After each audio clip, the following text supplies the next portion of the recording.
Снова всем привет, ребят! Поступил в ремонт данный пациент с жалобой на то, что время от времени у него пропадает звук, сбивается со станции, появляются свисты, писки, пуки и так далее. В особенности при работе от батареек. Обратите на это внимание. Я, кстати, обратил и быстро разгадал данный ребус. А ребус был таки интересен. Ну, во-первых, сам приемник состоит из трех составляющих. Это радиоэлектронная плата, трансформатор и динамик.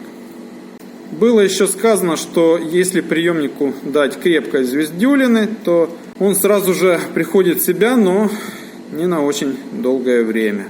Поскольку приемник реагирует на удары, значит, должна была быть плохая пайка. И таки она была мною найдена.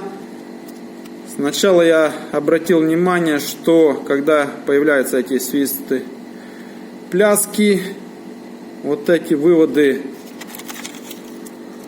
кварцевого резонатора замыкай, не замыкай, ничего не меняется. Это меня сильно смутило. И я сразу же предположил, что непорядок с кварцевым резонатором. Попытавшись его дернуть, оказалось, что один из тонких выводов был не запаян. После пропайки все вроде бы стало хорошо работать, но недолго длилось мое счастье. Через некоторое время опять появились свисты, пляски, но, как оказывается, это вторичный эффект. И появился он по той причине, что, вот смотрите, подключил параллельно блок питания, подключая вот сюда. И при этом на вольтметре мы можем наблюдать напряжение где-то 2,5 вольта. Вместо 2 батарейки это 3 вольта. Включаем приемник.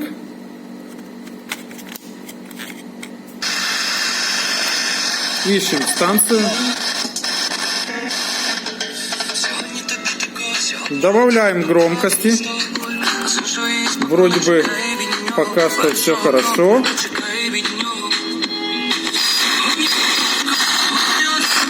Вот они, свисты, писки.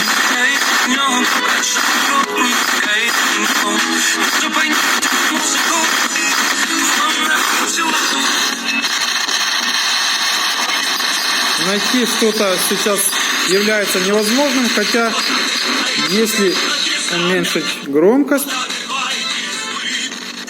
то в принципе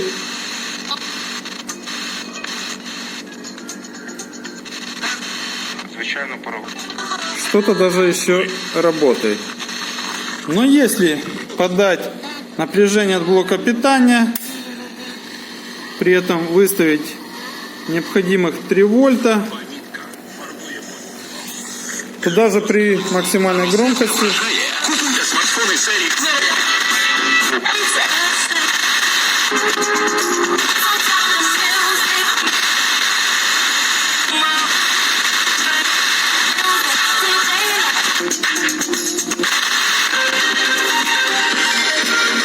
все отлично работает.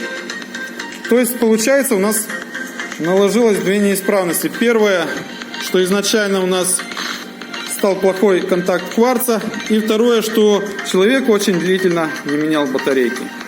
Вот такая вот история.